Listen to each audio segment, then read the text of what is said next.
این برادرو، این است وظیفه ملک الموت. زمانی که او آمد، پیر و جوان، بای و گدایان، وزرا و امرا را یکی پس همدیگر از میان آدمیت به اینجا می آورد. او را پروای نیست از آن که حال یک توبه نکرده، دیگر نماز نخوانده.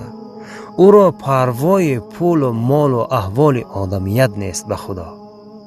پس هر لحظه و هر ثانیه تیار باید شد ای برادر و خواهران ایمانی من. ابا ای دل، تو چرا در این جهان بیخبری؟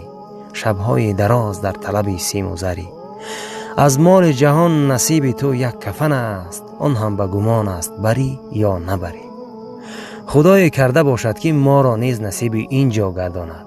چون میشنویم یکی را آب برده، دیگری در دشت و بیابان مرده، نصیبشان لااقل یک کفن هم نمی شود.